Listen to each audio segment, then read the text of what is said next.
ينصرنا علم الناصر ينصرنا حسين علم الناصر ينصرنا علم الناصر ينصرنا. وقت امام کے حضور ادائے احترام کے لیے ایک بار پھر درود بھیجیں محمد و آل محمد. صلی علی محمد وعجل فرجهم. اعوذ باللہ من الشیطان الرجیم. بسم اللہ الرحمن الرحیم. الحمد للہ رب العالمین والصلاة والسلام على سید الانبیاء والمرسلین حبیب الہ العالمین ابی القاسم محمد صلی علی محمد وعلى آلہ الطیبین الطاہرین سیما بقیت اللہ فی الأراضین. قال اللہ تعالی فی کتابہ الکریم بسم اللہ الرحمن الرحیم. ام حسبت ان اصحاب الكهف والرقیم كانوا من آیاتنا عجبا. درود بھیجے گا محمد و آل محمد پر. صلی علی محمد و آل محمد وعجل فرجهم. خداوند متعال کا انتہائی شکر ہے، خداوند متعال کا انتہائی لطف و کرم ہے. پروردگار عالم نے بے پناہ نعمتیں نصیب فرمائی ہیں، ایسی نعمتیں نصیب کی ہیں جن میں سے بہت کم کو ہم پہچان پائیں، اور خدا کی بہت ساری نعمتیں ایسی ہیں جن کو ہم نہیں پہچان پائیں. نہیں معلوم خداوند متعال نے کتنی بلاؤں کو، کتنی سختیوں کو ہم سے دور کیا، ہم سمجھ بھی نہیں سکے. حق خداوند متعال کا اتنا بڑا کہ جس کو ہم پہچان بھی نہیں سکتے، لیکن وہ ہم سے صرف اس پہ راضی ہو رہا ہے کہ اگر تم زبان سے بھی کہہ دو الحمدللہ تو میں قبول کر لوں گا. اللہ اکبر. مولا کا فرمان ہے، فرمایا خدا تو کتنا بزرگ ہے، گناہ میں نے عمل سے کیا لیکن تو میری زبان کی استغفار کو بھی قبول کر لیتا ہے. یا کریم. اللہ کی اس کرامت کو قبول کرتے ہوئے اللہ نے جو نبی کے ذریعے اس کرامت کو ہم پہ روانہ کیا، ارسال کیا، اسے قبول کرتے ہوئے امامت کی نعمت سے جو ہمیں نوازا، اس کا احترام کرنے کے لیے، ان کے ظہور کی تعجیل کے لیے، ان کی جد امجد کی شہادت کی تسلیت پیش کرنے کے لیے، اور انشاءاللہ اس امامت کی نورانیت سے خدا میرے اور آپ کے قلوب اور ہمارے مرحومین کی قبور کو منور فرمائے. درود بھیجیں محمد و آل محمد پر. محمد آل محمد وعجل فرجهم. ہم خدا سے صرف یہی عرض کر سکتے ہیں، خدایا ہمارے بس میں اس سے زیادہ نہیں ہے. جو تو نے ہمیں سکھایا ہے وہ ہمیں سکھایا ہے کہ ہم اگر نبی کی ذات کا ذکر کرتے رہیں تو ہم پہ عذاب نہیں کرے گا. قرآن کریم میں ارشاد فرمایا کہ اگر تمہارے درمیان نبی کی ذات رہی خدا تم پہ عذاب نہیں کرے گا. یہ جو کچھ عادتیں ہماری قوم کے اندر ہیں الحمدللہ رب العالمین، بہت لطف ہے خداوند متعال کا. بہت ساری عادتیں ہماری قوم میں بہت اچھی ہیں. مثلا ہمارے اجداد سے ہمارے پاس عادت ہے کہ جب خطبہ ہوتا ہے اور نبی کا نام آتا ہے تو لوگ ذرا سا گردن جھکاتے ہیں. ہمیں نہیں معلوم شاید یہ ایک گردن جھکانا خدا کی کتنی نعمتیں ہمارے پاس لاتا ہو. ہمیں نہیں معلوم. الحمدللہ خدا متعال کی دی ہوئی نعمت سے ہمارے اجداد نے ہمیں اس عزا کا احترام سکھایا. بہت ساری چیزیں ہیں، بہت ساری چیزیں حلال اور حرام سے نہیں بچتی، احترام سے بچ جاتی ہیں. ہاں. اگر حلال حرام کی بات کرو تو اس کپڑے میں سے کتنا بدن پہ ہونا واجب ہے، باقی کیا ہے؟ باقی احترام ہے، شرم و حیا ہے. تو اگر آپ مجھ سے پوچھو حرام اور حلال، مولانا حرام ہے یا حلال ہے، تو وہ چھوٹی سی جگہ ہے. لیکن ہمیں معلوم ہے دنیا صرف حلال صرف حرام کرنے سے نہیں بچتی ہے. تو مثال کے طور پر آپ یہاں بیٹھے ہوئے ہیں، معذرت چاہتا ہوں تھوڑی سی مثال سخت دے رہا ہوں، مثلا سب یہاں بیٹھے بیٹھے کولڈ ڈرنک پیتے رہیں، حرام ہے؟ فقہ میں حرام ہے؟ نہیں. اگر پی رہا ہو کوئی تو میں بولوں یا نہ بولوں؟ اپنی ڈیوٹی سمجھتا ہوں بول پڑوں، بول دوں. کیوں؟ ایک کو چھوڑ دیا، مجھے نہیں پتا اگلی نسل میں کیا ہونے والا ہے. میں بول دیتا ہوں. میں ڈرتا ہوں کہ بھائی اگر میں نے یہاں پہ چھوڑ دیا، خدا نہ کرے آگے کیا ہونے والا ہے. ٹھیک ہے، بہت خیال کریں. یہ جس جگہ پہ آپ بیٹھے ہیں، جس طرح سے آپ بیٹھے ہیں، اس کے پیچھے سینکڑوں سال لوگوں نے خون دیا ہے، اپنا خون دیا ہے. اچھا میں کوئی مبالغہ کر رہا ہوں؟ نہیں. عزا کے پیچھے بہت خون بہا ہے، ابھی بھی بہہ رہا ہے، ابھی بہتا ہے. تو یہ ہم کو مفت میں نہیں ملا ہے، ہم نے شاید قیمت نہیں دی، کسی اور نے دی ہے. صحیح ہے، اس کا احسان ہماری گردن پہ رہے گا. ہاں. اور ظاہر ہے سب سے زیادہ سید الشہداء نے دی، تو وہ سارا احسان ہماری گردنوں پہ رہے گا. تو آپ اس کی بہت خیال کرو، بہت زیادہ خیال کریں. یعنی مثلا اس کے جو آداب ہیں، آپ لوگ الحمدللہ بہت اچھے ہیں الحمدللہ اس معاملے میں اور کئی معاملات میں. لیکن احتیاطاً میں صرف عرض کر رہا ہوں، چونکہ آج ویکینڈ ہے، آج لوگ زیادہ آتے ہیں، تو کچھ پوائنٹس ایسے پوائنٹس کہنے کی ضرورت ہے جو شاید کل کچھ لوگ پرسوں لوگ نہ آئیں اتنے. تو میں ابھی کہہ دیتا ہوں. تو ان میں ایک پوائنٹ میرا جو میں ہمیشہ جہاں بھی جاتا ہوں عرض کرتا ہوں، وہ یہی کہتا ہوں اس کے آداب کا خیال رکھنا بہت ضروری ہے. تو مثال کے طور پر الحمدللہ ہماری نسلوں کے اندر کچھ آداب ہیں. یہاں پہ کھانا پینا نہیں ہوتا ہے، یہاں پہ کچھ اور چیزیں نہیں ہوتی. آپ اسکول کے کلاس روم میں بھی کچھ چیزوں کو مینیج کرتے ہیں، یہ تو اس سے بہت آگے کی بات ہے. ٹھیک ہے. تو میں کیا بولوں، معذرت کے ساتھ میں کہتا ہوں ہمیشہ، وہ یہ کہ مثلا اگر کسی کو عادت بھی ہے کچھ کھانے پینے کی، یہاں بیٹھ کے نہیں کرنا، کیونکہ یہ آگے بڑھ جائے گی بات، پھر تمہارے میرے کنٹرول میں نہیں رہے گی. اور میں اس سلسلے کا ایک پوائنٹ بس اور کہہ دوں، تھوڑا بہت ریلیجنس کی ہسٹری کو آپ کبھی اسٹڈی کریں تو آپ ایک بات دیکھتے ہیں، یہ جب دین ختم ہوتے ہیں تو پہلا اسٹیپ کیا ہوتا ہے؟ تو پہلا اسٹیپ جو مجھے ابھی تک سمجھ میں آیا، کوئی بھی دین کو فلسفیکل آرگومنٹ کے ذریعے سے نہیں ہراتا ہے، نہیں ہراتا. فلسفیکل آرگومنٹ چلتا رہتا ہے. ابھی بھی آج دنیا میں ایتھیزم، اسلام فلاں دین، ان کے درمیان فلسفیکل آرگومنٹس چلتے رہتے ہیں، وہ کبھی ختم نہیں ہوتے. فزیکل پرسیکیوشن وہ بھی چلتا ہے، وہ بھی چلتا رہتا ہے، اس سے بھی کبھی ختم نہیں ہوا. 1994-95 میں اس زمانے میں بوسنیا ہرزگوئینا کے اندر، بوسنیا میں کیا جنگ ہوئی تھی. I think more than 400,000 Muslims اس موقع کے اوپر مارے گئے تھے. Tens of thousands of women کے ساتھ غلط ہوا. صحیح ہے. کیا بوسنیا ختم ہو گیا؟ نہیں. مسلمان ختم ہو گئے؟ نہیں. وہ لوگ جو پاکستان میں اہل بیت کے ماننے والوں کے ساتھ ظلم کر رہے تھے ایک زمانے میں، ہر دوسرے دن ایک جنازہ، ہر تیسرے دن ایک شہادت ہوتی تھی، تو لوگ ہم سے پوچھتے تھے کیا ہوگا؟ ہم کہتے تھے کچھ بھی نہیں ہوگا. اس طرح ہم نہیں مرتے.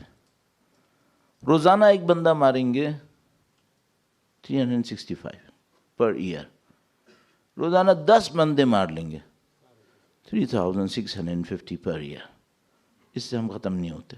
100 بندے بھی روزانہ مارو گے نہیں ختم ہوں گے. ہم بہت ہیں, ہم نہیں ختم ہوتے. تو کہاں سے ختم ہوتا ہے؟ پھر ختم ہوتا ہے جب احترام ختم ہوتا ہے.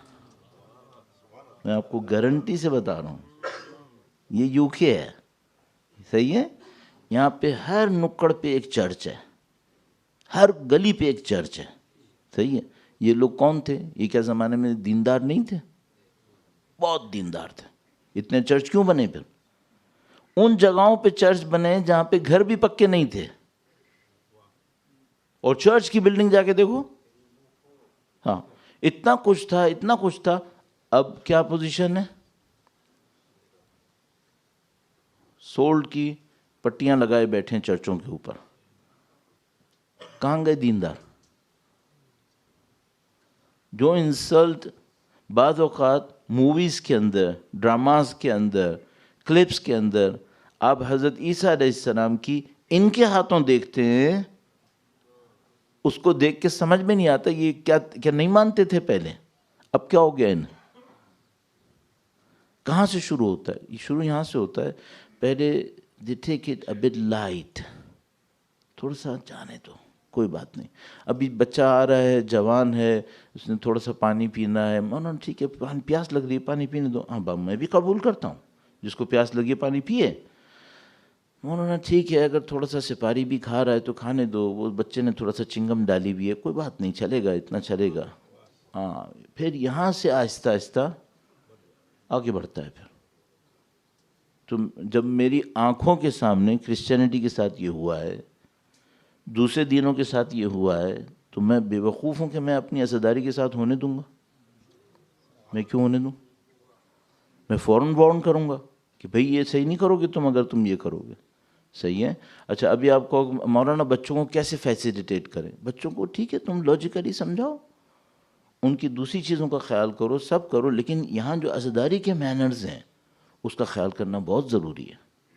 اس پہ ہم کمپرومائز نہیں کریں بہتر, کیونکہ اس میں پھر لانگ ٹرم میں ہمیں پاس پھر معاملہ ہاتھ سے نکلنے لگتا ہے. اسی طرح مثلا مختلف جو, اب اس کو کیسے خیال کرنا ہے میں اس کی ڈیٹیلز میں نہیں جاؤں گا, ٹائم ویسے ہی کم ہوتا ہے, اور یہ ٹاپک بہت لمبا ہے. یہ ٹاپک بہت لمبا ہے, اس میں کوئی بہت زیادہ میں کنکریٹ میتھمیٹیکل لائنز بھی نہیں بنا سکتا. 2+2 4 کا نہیں ہے یہ. یہ ہے سوسائٹی کا اپنا ہے جس کو دیکھنا ہوتا ہے. تو آپ کو اپنا دیکھنا ہے, اپنے طریقے سے دیکھیں. لیکن بس مجھے ایک بات پتہ ہے, وہ یہ کہ کسی بھی چیز کو یہ کہہ کے مت چھوڑو کہ اتنا جانے دو. یہ آگے اتنا جمع ہوتے ہوتے بہت ہوتا ہے. یہ جو ٹیلی ویژن ہے, فائنلی بس میں نے کہا آخری جملہ لیکن پھر بولتا ہوں, یہ جو ٹیلی ویژن اب ہے, صحیح ہے, یہ میرے بچپنے میں میری آنکھوں کے سامنے آیا ہے. پاکستان میں یہ آیا تھا ارلی 70s میں. اس وقت ٹی وی پہ جو کچھ آ رہا تھا وہ اس وقت کی ہماری فیملی کے پردے سے بہت آگے تھا. اس وقت جو ٹی وی پہ آ رہا تھا اتنا, یعنی ابھی آج کے زمانے میں کوئی دیکھے نا کہے گا متقی پرہیزگار لوگ تھے وہ لوگ. انہوں نے وہاں سے شروع کیا تھا, اور لگا کہ یہاں لے آئے کہ اب ہم دیکھ ہی نہیں پائیں گے. صحیح ہے. اور یہ سب ایک جنریشن میں ہوا ہے, ایک جنریشن, میری جنریشن میں. صحیح ہے. تو کوئی مجھ جیسا الاؤ نہ کرے کہ یہاں پر کوئی چیز ٹریگر کرے جس نے 30 سال کے بعد جا کر کسی غلط جگہ پہنچانا ہے. یہیں پہ روکو کہ ٹھیک ہے اس کو اپنے طریقے سے رہنے دو. باقی وہ چیزیں جو شریعہ الاؤ کرتی ہے, ماحول الاؤ کرتا ہے, وہ آپ کرو, اس میں کوئی مسئلہ نہیں ہے. لیکن تقدس, احترام, اس میں کمی نہیں ہونی چاہیے, اس کو اپنی جگہ پہ ہونا چاہیے. درود بھیجیں محمد و آل محمد پر. صلی علی محمد آل محمد وعجل فرجہم. ہمارا ٹاپک تھوڑا سا سخت ٹاپک ہے, ویسے تو بہت لوگ اس کے اوپر بات کرتے ہیں, ظاہر ہے. وہ یہ ٹاپک ہمارا کیا ہے؟ ٹاپک ہمارا یہ ہے کہ کیا ہم اپنے آپ کو اسی وقت آج ہی اگر اپنے آپ سے پوچھیں تو کیا ہم میں وہ کوالٹی ہیں جو انصار امام میں ہونی چاہیے؟ آج رات بیٹھ جائیں, اپنے آپ سے پوچھیں, میں وہی ہوں جس کا اللہ کے دین نے 1000 سال انتظار کیا, یا مجھ میں کوئی کمی ہے؟ ٹھیک ہے. اچھا, اگر میں فیل کروں کہ نہیں امپروومنٹ کی بہت گنجائش ہے ابھی. یہ کب ہونی ہے؟ کیونکہ میں نے بتایا ٹائم تو گزرتا جائے گا. ماہ محرم پچھلے سال بھی آیا تھا, اس سے پچھلے سال بھی آیا تھا, ٹاپک بھی نیا نہیں ہے, یہ تو ہم سنتے رہتے ہیں. لیکن ڈیولپمنٹ ہونی کب ہے؟ اس کو ہم نے پوائنٹ آؤٹ کیا تھا. اور اس کے بعد پھر ہم نے عرض کیا کہ بھئی اس کو جاننے کی کئی راستے ہیں کہ وہ جو امام کی نصرت کرنے والے ہوں گے ان کی کوالٹیز کیا ہیں. 2-3 راستے میں آپ کی خدمت میں تیزی سے عرض کرتا ہوں, اور اس میں سے جو کچھ اب تک ہم نے کیا وہ بریفلی بہت عرض کر کے ہم پوائنٹس کو ایڈ کریں گے. درود بھیجے گا محمد و آل محمد پر. صلی علی محمد محمد وعجل فرج. ایک راستہ یہ ہے کہ ہم جا کر ان روایتوں کو دیکھیں جو ظہور امام کے وقت لوگوں کو بتا رہی ہیں کہ جو امام کی نصرت کریں گے وہ ایسے ہوں گے. ٹھیک ہے, اس میں سے نکالیں کہ جو امام کی نصرت کریں گے ان کی کوالٹیز کیا ہوں گی. اچھا, یہ بات پہلے ہو چکی ہے, اب دوبارہ نہیں دہراؤں گا کہ اگر کوئی یہ کہہ نہیں مولانا مجھے, نعوذ باللہ تعالیٰ کوئی نہیں کہے گا, لیکن میں کہہ رہا ہوں اگر کوئی یہ کہ مولانا مجھے نصرت نہیں کرنی, مخالفت بھی نہیں کروں, یہ کافی ہے. نہیں, وہ زمانہ نیوٹرلزم کا نہیں ہے. پھر اس کو اپنے دماغ سے پہلے دن سے نکال دینا. کربلا جیسی جگہ جب بنتی ہے پھر دیر از نو نیوٹرلزم. یہ نیوٹرل نہیں ہوتا پھر کچھ, یا ادھر ہوتا ہے یا ادھر ہوتا ہے. اور یہ بھی میں عرض کرتا چلوں کہ جو گلوبل ڈیولپمنٹ اس وقت ہمارے پاس ہے, جو سسٹم رول کر رہا ہے اس وقت دنیا میں, یہ نیوٹرلزم کو الاؤ کرے گا بھی نہیں. ایک زمانہ میں یہ الاؤ کر رہا تھا, اب نہیں کرتا. اب یہ جب کسی چیز کو ڈالنے پہ آتا ہے یہ بیہیو کرتا ہے ڈکٹیٹرز کی طرح. صحیح ہے, مجھے بہت اپنی پوزیشن بچا کے چلنا ہے.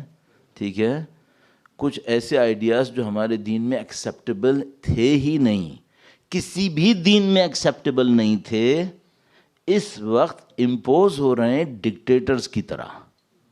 اس میں کوئی ڈیموکریسی نہیں ہے. ہر چیز میں ڈیموکریسی چلتی ہے, اس میں ڈیموکریسی نہیں مانتے یہ لوگ. اس میں کوئی لبرلزم نہیں ہے, اس میں ڈکٹیٹرز ہیں یہ لوگ. نہیں کرو گے تو میں سے یہ ہوگا پھر. ہاں, اب وہ اتنا خطرناک ہے کہ میں بھی نہیں بول پا رہا ہوں, سب کو معلوم ہے. فوراً ایکسپیل ہو گئے, فوراً یہ ہو جائے گا, فوراً وہ ہو جائے گا.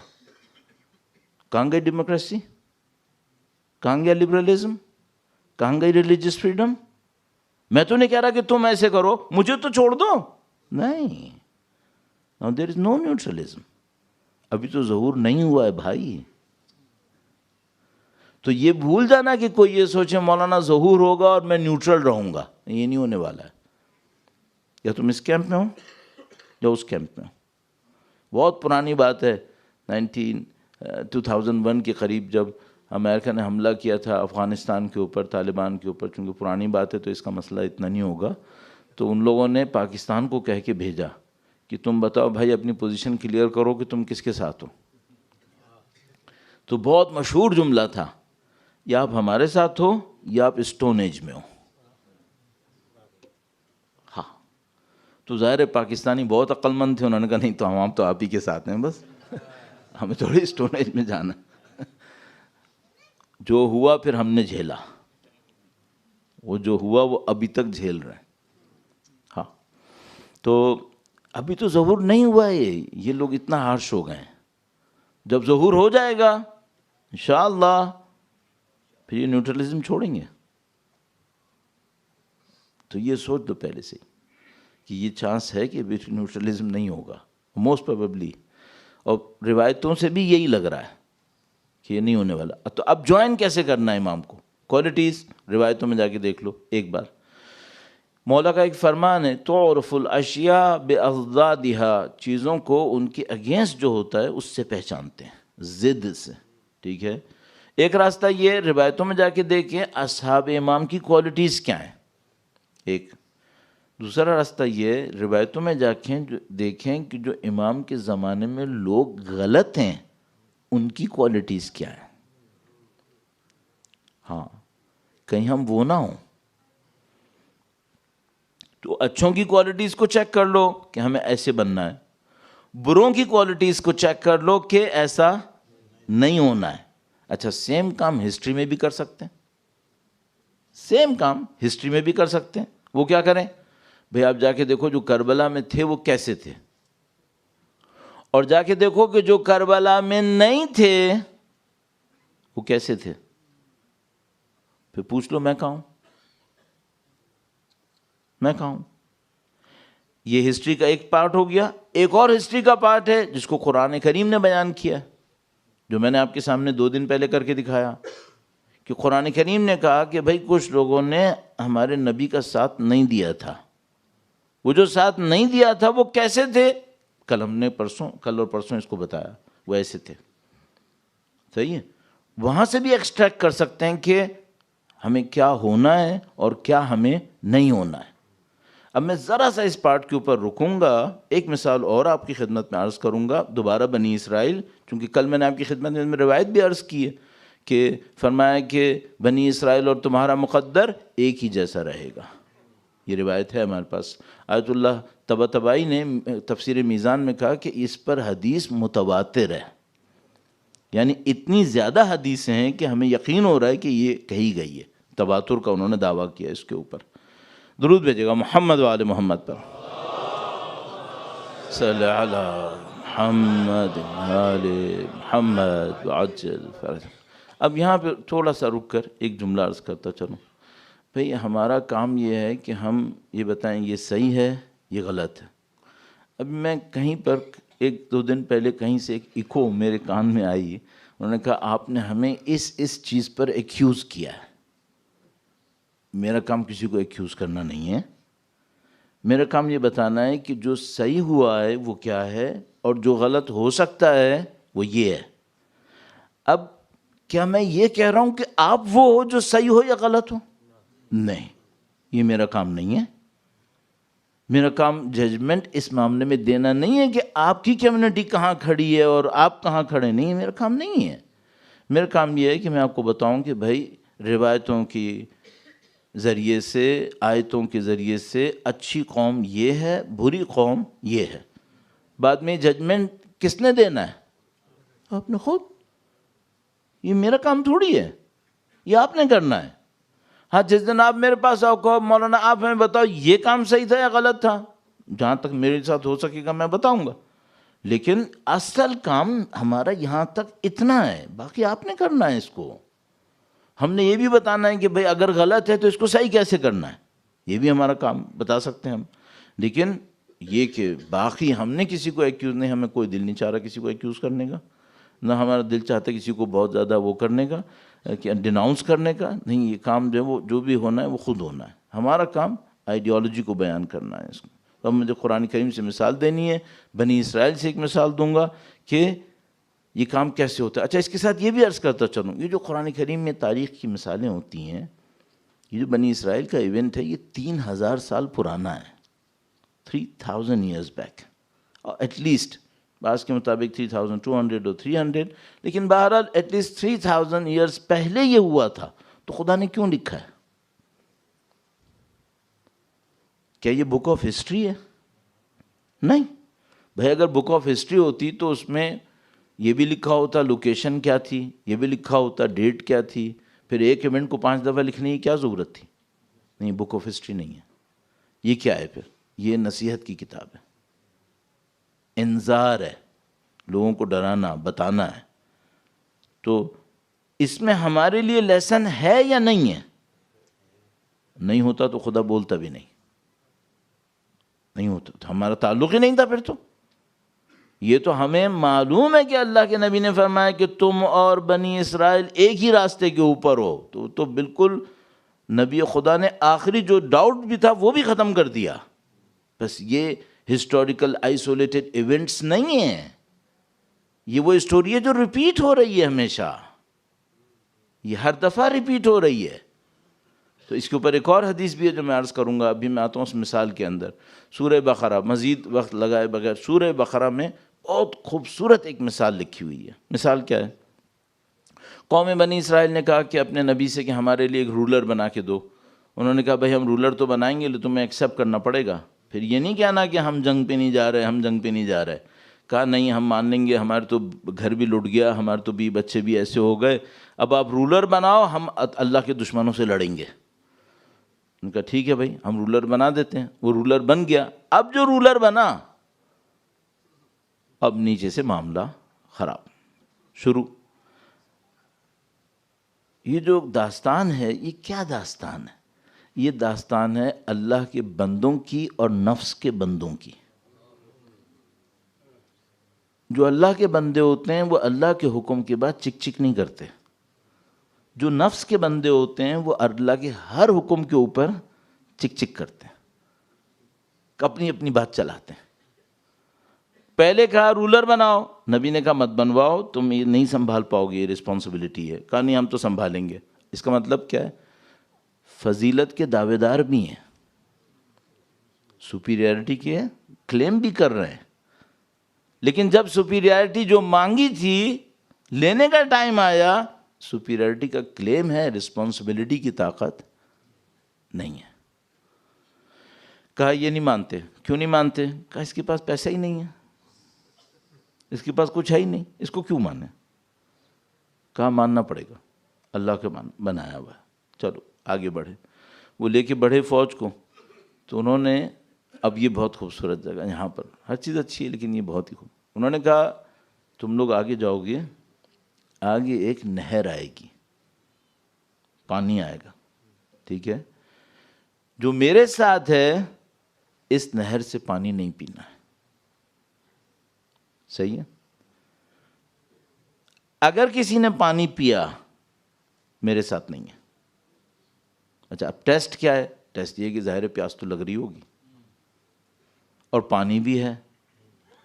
اب وہ کہہ رہے ہیں کہ اگر تم میرے ساتھ ہو تو تم نے پانی نہیں پینا ہے، کچھ بھی نہیں پینا ہے۔ کہ دیکھو اگر پینا ہی ہو نا، ایک چلو پی لینا، غرفہ، ایک چلو اتنا سا پی لینا، بس اس سے زیادہ نہیں پینا۔ اچھا اگر پیا تو کیا ہوگا؟ کہ دیکھو اگر تم نے پیا نا تو تمہیں جو اسائنمنٹ ملا ہے تم اس اسائنمنٹ کو پورا نہیں کر سکو گے۔ بس اب تمہارے پاس دو چوائس ہیں۔ تمہارا کلیم تھا کہ تمہیں ایک فضیلت ملنی ہے، اس کلیم کے لیے خدا نے گراؤنڈ بنا دیا ہے، لیکن اس فضیلت تک پہنچنے کے لیے تمہیں ایک ٹیسٹ سے گزرنا ہے۔ ٹیسٹ کیا ہے؟ ٹیسٹ یہ ہے کہ پانی آئے گا، تم نے پانی نہیں پینا ہے۔ اگر پینا ایک چلو پینا، اس سے زیادہ نہیں پینا، ٹھیک ہے؟ کراس کر لینا۔ خدا متعال فرماتا ہے سب نے بیٹھ کر پورا پی لیا۔ منع کیا تھا کہ دیکھو تمہیں ایک اسٹیٹس چاہیے، تمہیں اسٹیٹس کے لیے قربانی دینی پڑے گی، تم وہ قربانی دینا پہلی قربانی کیا ہے؟ ابھی دشمن سے لڑیں؟ نہیں۔ کوئی ہتھیار چلا ابھی؟ نہیں۔ کوئی ویپن، کچھ نہیں۔ اتنا سا ایک ٹیسٹ تھا، پانی نہیں پیو۔ اچھا جو خدا یہاں پانی نہیں پلا رہا، بعد میں پانی بالکل نہیں پلائے گا، پیاسا مارے گا کیا؟ نہیں، پلا دے گا بعد میں۔ کہ کھوپڑی میں آتی ہے یہ؟ نہیں۔ بیٹھ کے پورا پی لیا۔ جب پورا پی لیا، اب انہوں نے کہا کہ اب تم نے تو پی لیا سارا پانی، چلو اب لڑنے کے لیے۔ کہا اب ہم میں طاقت نہیں ہے۔ تو اس نے کہا پہلے ہی تم کو بولا تھا کہ تم نے پانی پی لیا تو پھر تمہارے اندر طاقت نہیں ہوگی، صحیح ہے؟ اب کیا ہوا؟ اس کے بعد یہ ہوا کہ جن لوگوں نے پانی نہیں پیا تھا، اب جنہوں نے پانی پیا تھا وہ تو بولو کٹ گئے، وہ تو ختم، فلٹر ہو گئے۔ جنہوں نے پانی نہیں پیا تھا وہ اپنے نبی کے پاس آئے، انہوں نے کہا کہ دیکھو یہ تو ختم ہو گئے، ہماری تعداد بہت کم ہے لیکن ہمیں خدا پہ بھروسہ ہے۔ ہاں، اب اس کا مطلب کیا ہے؟ جنہوں نے پانی نہیں پیا تھا خدا نے ان کو ایمان کا یقین دے دیا ہے۔ ٹیسٹ میں کامیاب ہوئے تھے نا، اب کچھ تو ملنا تھا۔ کیا ملا ان کو؟ ان کو یقین مل گیا۔ جب انہیں یقین ملا انہوں نے کہا آپ ابھی بھی دشمن سے لڑنے کے اسائنمنٹ کو ختم مت کرو، ہم لڑیں گے۔ اب تم تو آدھے بھی نہیں ہو۔ کہا کوئی مسئلہ نہیں، ہمیں خدا پہ یقین ہے۔ کم من فئۃ قلیلۃ غلبت فئۃ کثیرۃ باذن اللہ۔ اللہ کے اذن سے بہت دفعہ ایسا ہوا ہے کہ چھوٹے چھوٹے لوگوں نے بڑے بڑے لشکروں کو ہرا لیا ہے۔ ہمیں خدا پہ یقین ہے، آپ چلیں۔ خداوند متعال فرماتے ہیں ہم نے اس چھوٹے سے لشکر کے ذریعے سے بڑے دشمن کو شکست دے دی، وہ کامیاب ہو گئے۔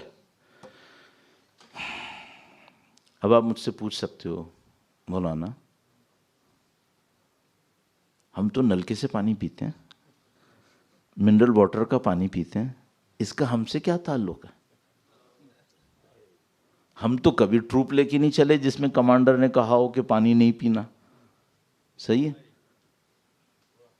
میں آپ کو بتا رہا ہوں کہ آپ ٹروپ میں ہو اور پانی بھی بہہ رہا ہے اور کچھ بہت کم پی رہے ہیں اور کچھ بہت زیادہ پی چکے ہیں۔ وہ کیا ہے؟ ہمارے پاس روایت ہے، فرمایا یہ جو پانی تھا یہ دنیا کی محبت تھی۔ تم سے کہا تھا دنیا تمہارے سامنے آئے گی اور اتنا آسان ایکسس میں ہوگی کہ تم اٹھا لو، پھر تم دنیا سے دل مت لگانا، کیونکہ اگر تم نے دنیا سے دل لگایا تم کسی قابل نہیں رہو گے۔ اور کچھ لوگ دنیا سے دل نہیں لگائیں گے، وہ تعداد میں کم رہ جائیں گے، وہ اپنی جاب اسائنمنٹ پھر بھی پورا کر لیں گے، اور جو دنیا میں غارق ہوں گے وہ کسی قابل نہیں رہیں گے اور وہ فلٹر کے اندر کٹ جائیں گے۔ طابق النال بالنال، اس کا اس کے اوپر یوں ہی چلتا رہے گا۔ تو یہ پانی کا ٹیسٹ چل رہا ہے، یہ رکا نہیں ہے۔ ہمارے پاس ایک اور روایت ہے، وہ بھی ایک عجیبی روایت ہے، کتاب ہے محجۃ البیضاء فیض کاشانی کی، احتمال قوی اس کے اندر ہے، میزان الحکمہ میں ریشہری آیت اللہ ریشہری نے بھی اس کو لکھا ہے۔ انہوں نے کیا فرمایا؟ اللہ کے نبی سے فرمایا جو مجھے یاد آتا ہے، لکل امت عجل، بنی اسرائیل نے ایک بچھڑے کی پوجا کی تھی، وہ جو سامری نے سونے سے بنا کے دیا تھا اس کو عجل لکھا ہے قرآن کریم نے، صحیح ہے؟ روایت نے کہا ہر قوم کا، اللہ کے نبی فرمایا ہر قوم کا ایک بچھڑا ہوتا ہے۔ یہ جو بنی اسرائیل نے سامری کے بنائے ہوئے بت کے سامنے سر جھکایا تھا یہ آئسولیٹڈ ایونٹ ہے؟ اللہ کے نبی فرمانے نہیں، ہر قوم کا ایک عجل ہوتا ہے، ہر قوم میں ایک بچھڑا ہوتا ہے جس کے سامنے لوگ سر جھکاتے ہیں، اور فرمایا عجل امتی الدینار، میری امت کا جو عجل ہے وہ سکے ہیں، یہ سکوں کے سامنے سر جھکائیں گے۔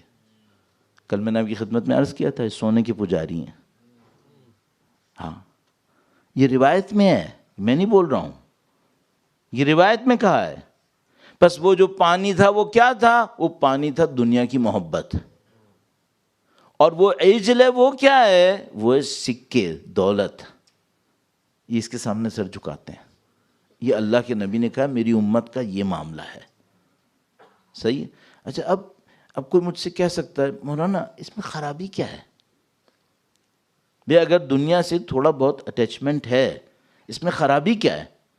ٹائم بہت کم ہے اور مجھے ایک بات یقیناً آج پوری کرنی ہے انشاءاللہ، تو میں اس کو اپنی جو کیس ہے اس کو تھوڑا سا سمیٹتا ہوں جلدی سے۔ درود بھیجے گا محمد و آل محمد پر، صلی علی محمد آل محمد وعجل فرجہم۔ ایک بہت بڑے عارف ہیں علامہ محمد حسین تہرانی نام کر کے، علامہ محمد حسین تہرانی، صحیح ہے؟ تہرانی کا مطلب ظاہر ہے وہ تہران میں رہتے تھے، بڑے درس دیتے تھے، اور انہوں نے کئی کتابیں بھی لکھیں علم عرفان کے اوپر۔ ان کی ایک کتاب کا نام تھا مطلع انوار، اس کو اگر عربی میں کہیں گے مطلع الانوار کہیں گے، یعنی روشنی انوار کا ایک جھلک، انوار کی ایک لہر۔ اس میں ایک واقعہ لکھا ہے، جن سے کوٹ کیا ان کا نام بھی لکھا ہے، ان کا نام پتہ نہیں کیا، نجاشی، انہوں نے یہ واقعہ ان کو سنایا۔ واقعے میں تھا کہ ایک بندہ تھا، وہ بہت عاشق تھا وقت کے امام کا، بہت امام سے بہت عشق کرنے کا اظہار کرتا تھا، روتا تھا امام کے لیے کہ امام تشریف کیوں نہیں لاتے۔ تو وہ بہت زیادہ گڑ گڑاتا تھا. اس کا کام کیا تھا؟ اس کا پروفیشن تھا یہ صابن بناتا تھا. سوپ، صابن بناتا تھا. تو ہمارے پاس ایک صابونی نام کر کے ایک راوی بھی ہے تاریخ میں جن کا کام صابن کا کام تھا. لیکن بہرحال تو یہ جو بندہ ہے یہ صابن کا کام کرتا تھا اور یہ امام کو بہت یاد کرتا تھا. اتنا یاد کرتا تھا مجھے امام سے ملنا ہے، خواہش بھی کرتا تھا. تو امام کے اطراف میں کچھ لوگ ہیں جو امام کے لیے کاموں کو انجام دیتے ہیں. ان کو ٹرم ایسی رکھی گئی ہے، ان کو کہتے ہیں ابدال. کیوں کہتے ہیں، کس وجہ سے کہتے ہیں، سب چھوڑ دو، ٹائم ویسے ہی کم. تو وہ ان ابدال میں سے ایک ان کے پاس آیا، صابن والے کے پاس، اور اس سے کہا کہ تم نے امام سے ملنا ہے تو چلو میرے ساتھ. بالکل اسپونٹینیس، چلو. ہاں، اس نے کہا چلو. تو وہ چل پڑے. تو وہ چلے، کہیں پہ چلتے رہے. پھر ایک جگہ پہ پانی آ گیا، دریا جیسے. تو ابدال نے کہا کہ چلو اس کے اوپر. اس نے کہا ٹھیک ہے. تو وہ اس کے پیچھے پیچھے پانی پہ چلنا شروع ہو گیا. تو اس نے پانی پہ چلتے رہے. تو اس نے دیکھا میں پانی پہ چل رہا ہوں، کوئی مسئلہ نہیں ہے. تو اس نے دیکھا کہ اوپر گھٹا آئی ہے، بارش آنے والی ہے. تو اس نے کہا بارش آنے والی ہے. پھر اس کو یاد آیا کہ میں نے صابن بنایا تھا، وہ میں چھت پہ چھوڑ کے آ جاؤں سوکھنے کے لیے. صحیح ہے. تو اس نے کہا کہ اگر بارش آ گئی تو میں نے جو صابن رکھا ہے وہ تو سارا پگھل گیا، وہ تو نالی میں بہہ جائے گا. جیسے اس نے سوچا وہ ڈوبنے لگا. تو وہ جو ابدال تھا اس نے پیچھے مڑ کے کہا کہ تم اپنا دماغ صحیح رکھو، امام پہ کنسنٹریٹ کرو. تو اس نے کہا غلط ہی ہوئے کہ دو اپنے آپ کو سیدھا کیا اس نے کہ نہیں میں امام سے ملنے جا رہا ہوں. تو ملنے جیسے اس نے یہ کہا سیدھا رکھو اپنے دماغ کو، تو اس نے سیدھا کیا تو سیدھا ہو گیا. پھر چلتا ہوا چلا گیا. پھر زمین کے اوپر پہنچ گئے. پھر وہ امام کے کیمپ میں گئے. تو اس نے بتایا یہ کیمپ ہے امام کا. اس نے کہا ٹھیک ہے اب کیا ہوگا؟ کہنے گا میں جاؤں گا. اس ابدال نے کہا میں جاؤں گا، پرمیشن لوں گا کہ میں تم کو لے آیا ہوں، پھر دیکھو امام کیا کہتے ہیں. تو گیا امام کے پاس. اندر سے آواز آئی ردوہ انہو رجل صابونی، اس کو پلٹا دو، یہ صابن کا مرد ہے، یہ ہمارا مرد نہیں ہے، اس صابن کا انسان ہے، صابن کا ہے یہ. This is called attachment. یہ وہ جگہ ہے جو ہرا دیتی ہے. ابھی اگر میں اٹیچ ہوں نا اس جگہ سے تو یہ مجھے ہرائے گا. کوئی اٹیچ ہے پیسے سے، وہ اس کو ہرائے گا. کوئی اٹیچ ہے اولاد سے، وہاں سے ہارے گا. صحیح ہے. تو جو کوئی کہے مجھ سے مولانا اگر ہم دنیا کی زندگی اچھی گزار لیں یہ برا ہے، نہیں برا نہیں ہے. اٹیچمنٹ برا ہے، اٹیچمنٹ پرابلم ہے. کیا پرابلم ہے؟ یہ جو اٹیچمنٹ ہے یہ ایسا اسپونٹینیس ریئیکشن دیتی ہے، یہ آپ کے کنٹرول سے باہر ہو جاتی ہے. یہ کیلکولیشن کی جگہ نہیں چھوڑتی. پھر too late to have canning calculation, گیا فیصلہ ہو جاتا ہے. کیوں؟ اندر سے کہیں اور اٹیچ ہے. سب سے بڑی مشکل آپ مجھ سے بولو کیا ہے، میں آپ کے ساتھ ہوں، میں اس مشکل میں آپ کے ساتھ بالکل ساتھ. سب سے بڑی مشکل کیا ہے؟ ہم لوگ امام سے اٹیچ نہیں ہیں، ہم کہیں اور اٹیچ ہیں. ابھی آپ بولو مجھے ہمیں ایکیوز کر دیا، میں نے اپنے آپ کو ایکیوز کیا. صاف بات. ہمارے دماغ میں ایک صابن نہیں ہے، پورا سپر اسٹور ہے. ایک صابن نہیں ہے ہمارا، پورا سپر اسٹور چل رہا ہے ہمارا. پتہ نہیں کیا کچھ، کیا نشانی ہے. 2 رکعت نماز پڑھ کے دکھا دو. ہاں دعوے دار ہو تو 2 رکعت نماز بغیر صابن کے پڑھ کے دکھاؤ، پتہ چل جائے گا. صاف سی بات ہے. اب بولو مولانا نہیں آپ ہمیں ایکیوز کر. او بھائی میرے، اتنا تو مجھے حق دو کہ میں کچھ تو بتاؤں، ورنہ تم کیا چاہتے ہو؟ تم چاہتے ہو میں تم کو بولوں سب جنتی ہو. ہاں بھائی جنتی ہو، جنتی ہونے میں کوئی مسئلہ نہیں ہے، لیکن ایک بات بتا دوں، امام کا ساتھ دینا جنتی سے بہت اونچی بات ہے. جنت ونت کی باتیں نہیں ہیں یہ. امام کا ساتھ دینا آسان سمجھا ہے؟ اس کو جنت کی برابر سمجھا ہے کیا؟ یہ اس سے بہت اوپر کی بات ہے. ہاں اس میں کوئی ڈاؤٹ نہیں ہے. تو بھائی اب آپ یہ دیکھ لو، آپ اپنا آبجیکٹو بناؤ کہاں پہنچنا ہے. اگر واقعی امام کی نصرت کرنی ہے، ہر آدمی بول رہا عجل ولیک الفرج وجعلنا من اعوانہ وانصارہ، یہاں پہ بات نہیں رکتی. عجل ولیک الفرج، ان کے ظہور میں تعجیل فرما. وجعلنی من اعوانہ وانصارہ، مجھے ان کے اعوان و انصار میں قرار دے. والمستشہدین بین یدی، اللہ. تو آپ غازی بن کے نہیں آؤ گے، آپ نے شہید ہونا ہے. ہاں اٹیچمنٹ کے ساتھ شہید ہوتے ہیں. ہاں جو کربلا میں شہید ہوئے تھے وہ اٹیچمنٹ والے نہیں تھے، وہ بہت آزاد لوگ تھے. آزاد لوگ شہید ہوتے ہیں. تو یہ آزادی کیسے آنی ہے یہ ہمیں ڈسکس کرنا ہے. سب سے پہلا اسٹیپ یہ ریئلائزیشن ہے کہ آزادی چاہیے، اٹیچمنٹ نہیں چاہیے. سب سے پہلا اسٹیپ یہ ہے. اگر کوئی اسی اسٹیپ میں ناکام ہو جائے، جو اپنے آپ کو مریض نہیں سمجھتا وہ کیور نہیں ہو سکتا ہے. سب سے پہلے تو یہ ایکسیپٹ کر لو کہ بھائی اٹیچمنٹ نہیں چاہیے، ہمیں آزادی چاہیے. کتنی آزادی؟ اتنی آزادی کہ جب امام کہیں چلو. صحیح ہے، یہ میں نے جملہ کہا کتنا اچھا لگا. جب امام کہیں چلو تو چلو. نہیں، یہ نہیں ہے. آپ دعا عہد میں کہتے ہو والسابقین لارادتے، ان کے ارادے سے پہلے میں اپنی رضایت دکھاؤں. سابقین لارادتے، ان کے ارادے سے پہلے میں اپنا کام کر دوں. کہ ابھی تو انہوں نے کہا بھی نہیں مجھے، میں سمجھ گیا کہ یہ کرنا ہے.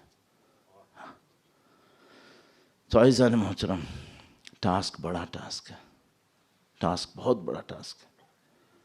اور آپ الحمدللہ، میں اور آپ گویا سمجھ دو کہ خدا یہ سمجھ رہا ہے کہ ہم اتنے اچھے ہیں کہ ہم یہ کریں گے.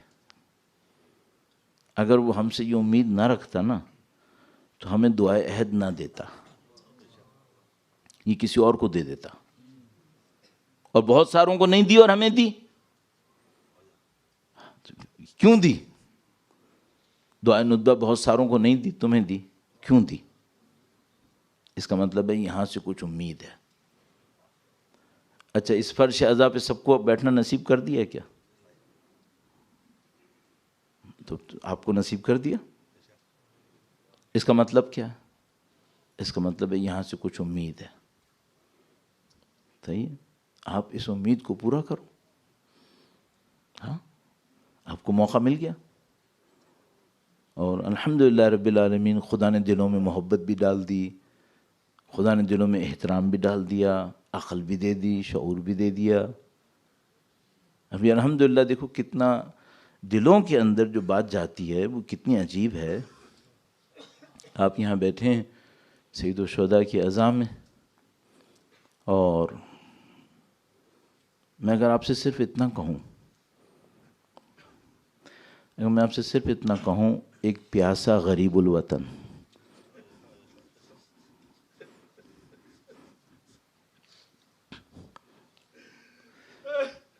ابھی تو کچھ بھی نہیں ہوا، مصائب کا تو کچھ بھی نہیں کہا میں نے. اگر میں ابھی صرف میرے اندر بھی اندر سے ایک آواز آنے لگی ہے، ابھی کیا کہا ہے؟ صرف ایک لفظ کا، پیاسا غریب الوطن. ابھی اگر میں کہوں ایک یتیمہ بچی، آپ کیوں رو رہے ہو؟ کیوں روئے ہو؟ اگر میں آپ سے کہوں زندان شام، آپ کے دلوں سے آواز آنے لگتی ہے. یہ کس بات کی نشانی ہے؟ اس بات کی نشانی ہے دلوں میں کوئی محبت بسی ہوئی ہے. اگر میں آپ سے کہتا ہوں نہر فرات، اگر میں آپ سے کہتا ہوں کوئی سقا ہے، بچیوں کے ہاتھوں میں پیالے ہیں، ایک کے بعد ایک اپنی جانیں دے رہے ہیں، یہ سب آپ کے دلوں پہ اثر ڈال رہا ہے. کیوں آپ کے دلوں پہ اثر ڈال رہا ہے؟ آپ کے دلوں میں محبت بسی ہوئی ہے امام حسین کی، امام حسین کی محبت. اور میں حقیقت عرض کروں، یہ سید الشہداء کی محبت بھی ایک اور محبت کے سائے میں آئی ہے. اور وہ محبت کس کی؟ وہ مادر حسین کا احترام ہے. یہ وہاں سے آیا ہے، مادر حسین کا احترام آیا ہے. اور مادر حسین کا احترام اتنا عجیب تھا، اتنا عجیب تھا. جب سید الشہداء نے شب عاشور چراغ کو بجھایا اور اپنے اصحاب سے کہا کہ چلے جاؤ، تو ان میں سے بعض نے کھڑے ہو کر کہا کہ حسین اگر یہاں سے گئے تو سیدہ کو کیا منہ دکھائیں گے؟ آپ کی ماں کو کیا منہ دکھائیں گے؟ کل ہم قیامت کے دن میں ہوں گے، سب محشر کھڑے ہوئے ہوں گے، اور اس موقع پر بی بی سیدہ تشریف لائیں گی، اور خدا انہیں حکم دے گا کہ سیدہ جس کی شفاعت آپ نے کرنی ہے آپ کر لیں. اور سیدہ کہیں گی کہ جو میرے بیٹے کے چاہنے والے تھے، مجھے وہ شفاعت چاہیے، مجھے وہ شفاعت چاہیے. تو انہوں نے کہا ہم نہیں چھوڑ کے جا سکتے. ایک کے بعد ایک قربانیاں دیتے رہے. عزیزو، کس کے مصائب عرض کروں؟ میں اپنے دل میں سوچتا ہوں بڑے عجیب لوگ تھے وہ لوگ. ایک دو کے بس نام لیتا ہوں. آج کا دن چونکہ اس طرح کا ہے کہ آپ مصائب میں کسی اور کا نام بھی لے سکتے ہیں. تو ایک موقع تھا جب ظہر کی نماز کا وقت آیا، ابو ثمامہ ساعدی تشریف لائے. کہا اے اللہ کے نبی کے بیٹے، ہم آپ کے پیچھے نماز پڑھنا چاہتے ہیں، اپنی آخری نماز. کہا خدا تمہیں مصلین میں سے قرار دے. پھر عزیزو پھر دو معاملے تھے، یا تو خیمے کے اندر جماعت ہو یا خیمے کے باہر جماعت ہو.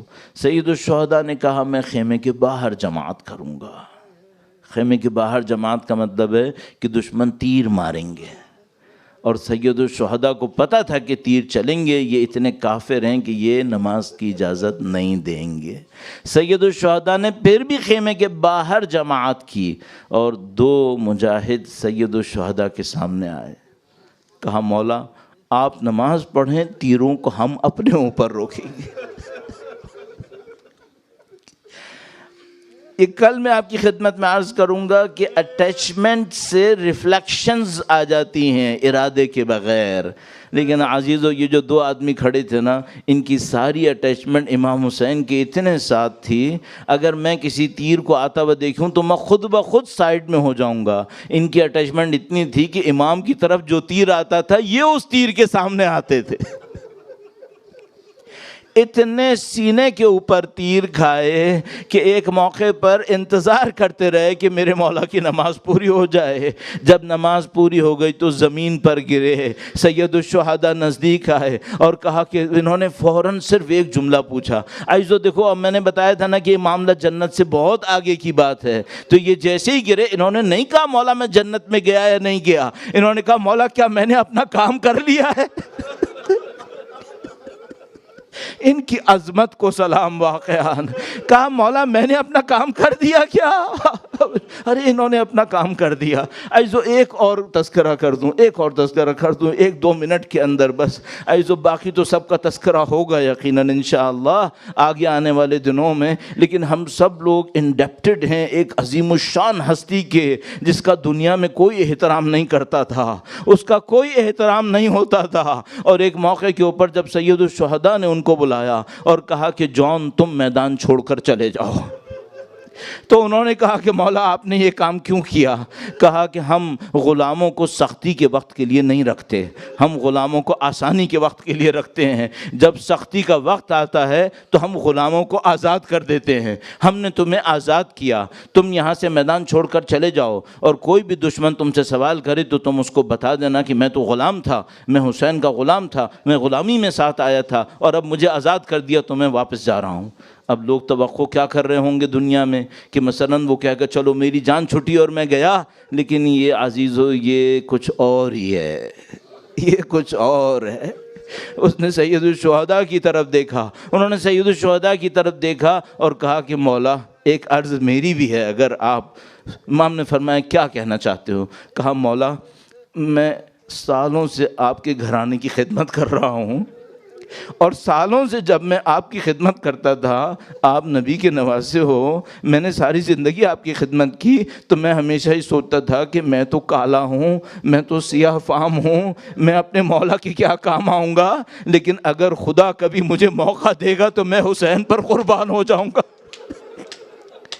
اگر خدا مجھے موقع دے دے، ارے حسین تو بہت بڑا نام ہے، ان کا تو خاندان بہت بڑا ہے، ان کے چاہنے والے اتنے ہیں، مجھے کہاں موقع ملے گا، لیکن اگر کبھی خدا نے موقع دیا میں اپنی جان قربان کروں گا۔ اے مولا، اب اتنا آ گیا ہوں، اب مجھے یہاں سے مت بھیجو، میری پوری زندگی کی دولت لگی ہوئی ہے، میری خواہش لگی ہوئی ہے یہاں پر۔ اے مولا، میرا خون پست ہے، آپ کا خون اعلیٰ ہے، مجھے اسی خون کے ساتھ قربان ہو جانے دو۔ سید الشہداء نے عشق دیکھا، سید الشہداء نے حسن دیکھا اور کہا میں تم کو اجازت دیتا ہوں، جاؤ اپنے آپ کو قربان کر لو۔ عزیزو، یہ بندے خدا اپنی ذرا گرا دیتا ہے، لوہے کا خود گرا دیتا ہے، اپنے آپ کو دشمن کے سامنے لاتا ہے شمشیر ہاتھ میں لے کر، اور یہ فرماتے ہیں اب آؤ حسین کے غلاموں کی جنگ دیکھو۔ ہم جانے بچانے نہیں آئے ہیں، ہم جانے لٹانے آئے ہیں، ہم وہ ہیں جنہوں نے اس جان دینے کو خرید لیا ہے، ہم جان دینے آئے ہیں۔ عزیزو، ان کی شہادت واقع ہو گئی۔ اب آگے اگر یہ ختم ہو جاتا نا تو معاملہ یہیں پہ بہت چھوٹا رہ جاتا، لیکن اب بات اور آگے گئی ہے، اور آگے گئی معاملہ جنت کا معاملہ نہیں ہے، یہ معاملہ کچھ اور ہے۔ جب زمین پر گرے، اصحاب گئے کہنے لگے ہم جون کا لاشا لاتے ہیں۔ سید الشہداء نے کہا سب بیٹھ جاؤ، میں حسین خود جاؤں گا جون کا لاشا لانے کے لیے۔ کیا مطلب ہے کہ میرا غلام اسی طرح لاؤں گا جیسے علی اکبر کو لے کر آیا تھا۔ امام حسین خود آئے علی جون کے لاشے کے اوپر، جون کا چہرہ اٹھایا، اپنے زانوں کے اوپر رکھا، جون کے اندر تھوڑی سی جان باقی تھی، دیکھا میرا سر امام حسین کے زانوں پر ہے، تھوڑا سا مسکرائے، وہیں پر اس مقدس جگہ پر جان دے دی۔ امام حسین نے ہاتھ اٹھائے اور کہا خدایا، جون نے ہمارے لیے جان دی ہے، تو اس کے جسم کو نورانی کر دے، خدا تو اس کے جسم میں خوشبو ڈال دے۔ بنی اسد کہتے ہیں ہم جب جنازوں کو دفنانے آئے، ایک جنازے میں سے اتنی خوشبو آ رہی تھی جو سب سے زیادہ تھی، ہم نے پوچھا مولا یہ کس کا لاشا ہے؟ کہا یہ میرے جون کا لاشا ہے، میرے بابا نے دعا دی ہے اس کو۔ الا لعنت اللہ علی القوم الظالمین۔ عزیزو، اگر میں دعا مانگوں خدایا جب تو جون کو یہ مقام دے سکتا ہے، خدایا ہمیں امام حسین کے چاہنے والے ہیں، ہمیں اس راستے پر چلنے کی سعادت نصیب فرما۔ ماتم حسین۔